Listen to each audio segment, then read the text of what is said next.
As I'm sure you all agree, we've seen lots of very edifying things on this big screen today. Incredibly edifying things as we peruse the notion of the pale blue dot and what life on this very small but also very big planet means to all of us. And even though I'm last on the bill, I don't want to disappoint with the edifying images. So we have these two guys, two intrepid travelers who are here to depict the fact that my talk is a talk about the past, it's a talk about the future, and in particular, it's a talk about whizzing backwards and forwards between the past and the future. But most of all, my talk is a talk about being a teenager. Now, as you probably have noticed, I no longer am a teenager, which is a shame, but we'll continue nonetheless. This is less a talk about being a teenager in the sense of being aged 13 to 19, and much more about the teenage experience and the pivotal influence it has on the rest of our lives, and how in the near future, I believe this teenage experience may no longer exist. So time to think a little bit less about the end of the world and a bit more shock horror about the end of the teenager. But we'll get on to the future in just a minute. First of all, I'd like you all to recall your own teenage years. I think for a lot in this room, that's probably pretty easy. In fact, some in this room may still be teenagers. For others, it may require just a little bit more cognitive strain, a bit more memory retrieval. But nonetheless, in the end, each of us can get back there. And importantly, we remember our teenage experience as something very unique. We remember it something very different than what becomes before and afterwards in our lives. For reasons good, bad, daunting, thrilling, sometimes cringe-inducing, it's a very unique period of time. And when those memories come back, well, no doubt we remember the personal things. We remember our close friends and our family. We probably remember our education too. We may remember the social order or disorder of the age in which we grew up. But then, soon enough, we also remember the cultural things. In fact, we remember lots and lots of cultural things. We remember the films, we remember the music, we remember the books, the clothes, we had the hairstyles. Oh dear, we do remember the hairstyles. We remember the things we like to say, the expressions we use, the trends and the heroes. Some of us probably had to fight pretty hard to get access to all of these things. For others, it was probably laid on in abundance. But either way, whether we knew it or not at the time, each of these cultural factors was another building block in us shaping our view of the world, of the people that we consider like-minded to us, the causes that matter to us, the media that we turn to and trust, and ultimately our way of navigating through design and politics and art and many, many other experiences besides. So we're remembering 7 dramatic years of change, our teenage years, an intense time in which we experiment a lot and trial multiple identities. And as a bonus, we get to watch movies like The Breakfast Club, St. Elmo's Fire, Mean Girls, Ferris Bueller's Day Off, American Pie, and Superbad. And then at the end of the teenage phase, something akin to the adult you, a finished product emerges. Of course, it never works out quite that smoothly. The product at the end of one's teen years is generally far from finished. But you get the general idea. This is how it's supposed to work, at least. And this, roughly speaking, is the way it is supposed to work for a long time now, across each of these generational cohorts.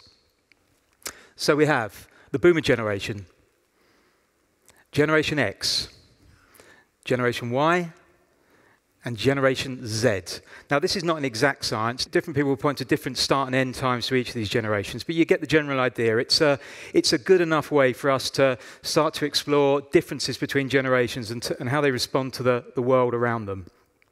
And the teen experience has been a significant pivotal element in each of these generations. Never quite the same compared to the generation that came before, but nonetheless still there, a common strand. Whatever our generational cohort, being a teenager has played a big, big part in each of us becoming who each of us has become. So who's up next then? What are we calling the next generation? So we've clearly exhausted the alphabet. We've reached the letter Z, but the people who decide such things have decided that next up it is, drum roll, Generation Alpha. Now, these are born from the year 2010 onwards. This was the year where the iPad came out. It was the year of WikiLeaks. The word of that year, apparently, was app. This is the first truly 21st century generation. It's also the first that will live in significant numbers into the 22nd century. And what a time of change no doubt lies in store for all of them. Ray Kurzweil, the futurist, talks about human history's law of accelerating returns. By this he means that social change, cultural change, technological change, all types of change and the rate at which it happens can only do one thing, and that thing is to get faster and faster and faster. So to give this a bit of context, he believes that the 21st century or witness around 1,000 times the change of the 20th century. 1,000 times the change. To put a bit more context on this still, he says that if we were to travel forward through time, say 40 years, we'd be about equally as astonished by what we see as someone from the 1700s would be traveling to this day right now. So that is pace. Generation Alpha will experience a lot then, more than we might ever be able to imagine. In fact, let's scratch that, definitely more than we will ever be able to imagine. But will they embark on the teenage experience of the same kind embarked on by previous generations? As something distinct, with a sense of difference over what comes before and what comes afterwards in their life? Well, probably not. But to get a bit of an understanding of this, let's take a quick spin back through the generations.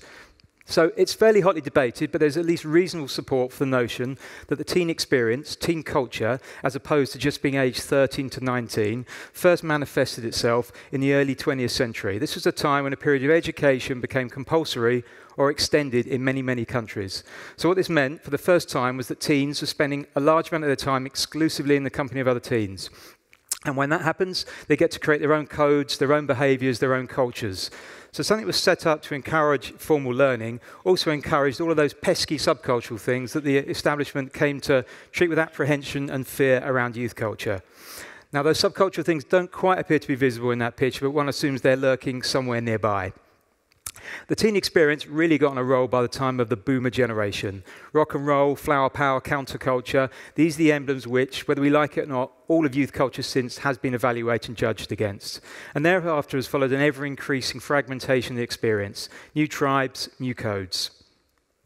So whereas youth tribes once used to be relatively few in number, i.e. you could be a mod or a rocker, and that's about where the options stopped, now there's myriad different tribes. You can be a sea punk, a ghetto goth, a blinger or a townie. You can blend them all together if you want. You can create a completely new set of tribes. It's pick and mix adventuring to have across near endless options.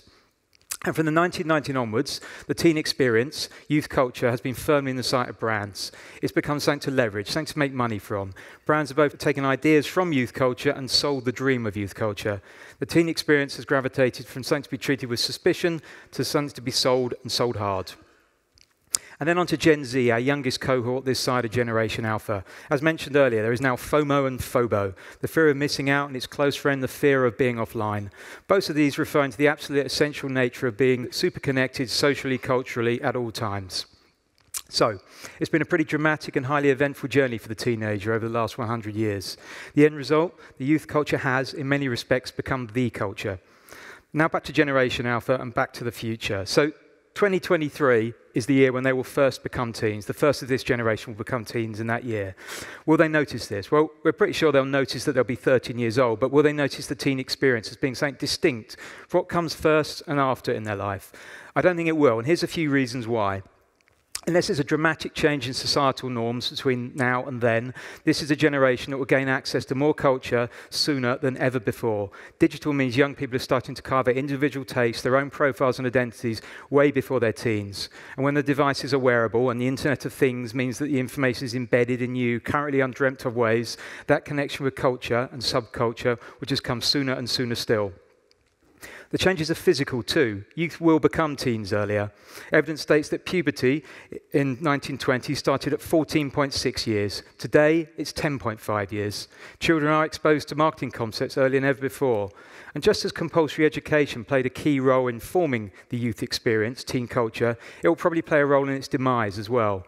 Online learning, mixed-age learning models, all of these new inventions in terms of how we learn are going to mean teens will spend less time in the company of other teens, therefore less time creating those codes. So each of these considerations weakens the sense of the teen experience as a distinct identity-forming experience just that little bit more. But if first becoming a teen is less of a specific event, becoming an adult at the other end of one's teens years is even less an event too. Adults, as you may have noticed, are finding it very hard to leave behind the cultural factors, the trappings of the teen experience. Witness so-called middle youth, kidults, everyone clinging on to just a little bit, or possibly quite a lot of youth culture. Traditional indicators of adulthood, moving out, marriage, buying the first home, they're all becoming more distorted, less uniform, and so the lines are more blurred still. Where the teen experience starts and where it ends will most likely be near impossible to pinpoint.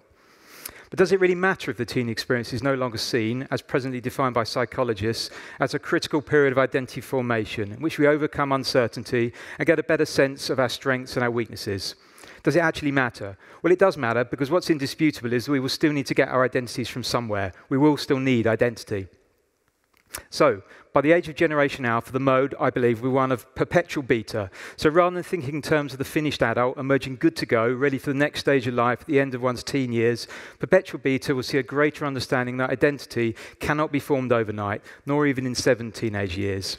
It would be convenient to be able to proclaim this good news or bad news, as straightforward as that, but it's probably a mixture. There will no doubt be challenges to contend with, pressures as well, such as the need to protect childhood, something we seem to have yet to form a collective view on.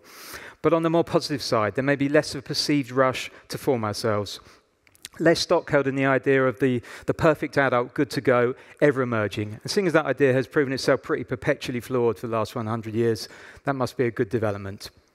So if it seems likely we'll all be living that little bit longer, it makes sense for Generation Alpha to lock down the details just that little bit less quickly. So after the X's, the Y's, and the Z's, Generation Alpha are a true reset of youth. And of course, it would be easy to revel in nostalgia for a golden vision of youth culture, that one played out for decades in films and music. But while those experiences have served us well, it may well be time to move on. Actually, not quite yet. We start with an edifying image, so we'll end with one too. Another one from the 80s. So this is Ferris Bueller on his day off. Much as like the pale blue dot, viewed from afar, he doesn't really mean that much. But on closer inspection, he is that old teenage model personified, grinding painfully, if a little humorously, towards the supposed finished product of adulthood. But when there's 1,000 times the change on the horizon, the rules are sure to change too. So let's close by wishing Generation Alpha the best of luck. A more spectacular world than Ferris's most likely lies in store for them. Thank you.